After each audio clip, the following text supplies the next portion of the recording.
இன்றைக்கி நம்ம திரைவிமர்சன நிகழ்ச்சியில் இயக்குனர் மைக்கேல் சர்னோஸ்கி இயக்கத்தில் வெளியே வந்திருக்கிற குவைட் பிளேஸ் டே 1 படத்தை பற்றி பார்க்க போகிறோம். இந்த படத்துடைய கதையை பற்றி பார்த்தோம்னா, நம்ம குவைட் பிளேஸ் 1, 2 பார்த்துருக்குறோம்.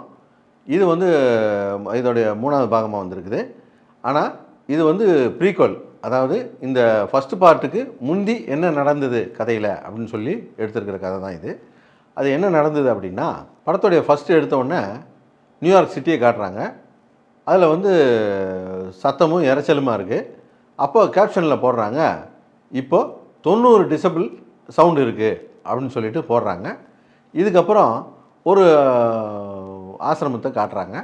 அங்கே வயசானவங்களாம் இருக்காங்க. அங்கே நோய்வாய்ப்பட்ட ஹீரோயின், அதாவது வாழ்க்கையில் கடைசி நாட்களை எண்ணிக்கிட்டு இருக்க ஒரு ஹீரோயின் கையில் ஒரு பூனைக்குட்டியோடு இருக்கிறாங்க.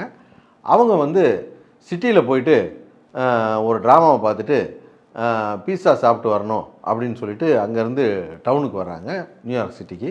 வரும்போது இங்கே இவங்க கூட வந்த ஒரு மேல் நர்ஸு இவங்கள ரஷ் பண்ணுறாரு. வாங்க நம்ம திரும்பி போயிடலாம், இங்கே ஏதோ ஒரு பிரச்சனை நடக்குது அப்படின்னு சொல்லுவார். அதெல்லாம் நான் வர முடியாது, நான் இருந்து பீஸா சாப்பிட்டு தான் வருவேன் அப்படின்னு சொல்லிக்கிட்டு இருப்பாங்க. இப்போ பார்த்தா திடீர்னு அந்த குவைட் பிளேஸ் 1ல் வரும் இல்லையா, அந்த ஏலியன், அது பெருசாக அட்டாக் பண்ணுது ஒரு சிட்டியவே. ஒரு பெரிய கலைபுரம் ஆகிப்போகுது. இப்போது அங்கேருந்து தப்பிச்சு இந்த ஹீரோயின் தன்னுடைய பூனைக்குட்டியோட போகிறாங்க. போகிற இடத்துல இவங்க அந்த ஏலியன்கிட்டேருந்து தப்பிச்சாங்களா இல்லையா அப்படிங்கிறது தான் முழு படமே. இந்த சீரீஸில் குவைட் பிளேஸ் 1 ரொம்ப நல்லாயிருக்கும், 2 கொஞ்சம் சுமாராக தான் இருக்கும். ஆனால் அந்த ரெண்டுலேயுமே நம்மளை தொடர்புபடுத்திட்டு படம் பார்க்குற மாதிரி கதையை அமைச்சிருந்துருப்பாங்க. முக்கியமாக ஒரு ஃபேமிலி, அந்த ஃபேமிலி எந்த வகையிலும் பாதிக்கப்பட்டுறக்கூடாது அப்படின்னு சொல்லிட்டு படம் பார்க்குற நமக்கு தோன்ற அளவுக்கு படத்தை பண்ணியிருப்பாங்க. அதுதான் அந்த படத்தை நம்ம இன்வால்வ் ஆகி பார்க்க வச்சுது. ஆனால் இந்த படத்தில் ஒரு ஹீரோயினை சுற்றியே இந்த முழு கதையும் சுற்றுது. அதுவும் ஒரு பெரிய கதையாக இல்லை. அதுதான் இந்த படத்தில் ஒரு பெரிய மைனஸ் பாயிண்ட்னு சொல்லலாம். இந்த படத்துடைய முதல் பாகத்துலலாம் பார்த்திங்கன்னா, இந்த படத்துக்கு செலவு பண்ணதில் காவாசி கூட செலவு பண்ணியிருக்க மாட்டாங்க. ஆனால் படம் பார்க்க பிரம்மாண்டமாகவும் திக்கு திக்குன்னு இருக்கும், பேய் படம் பார்க்குற மாதிரி இருக்கும்.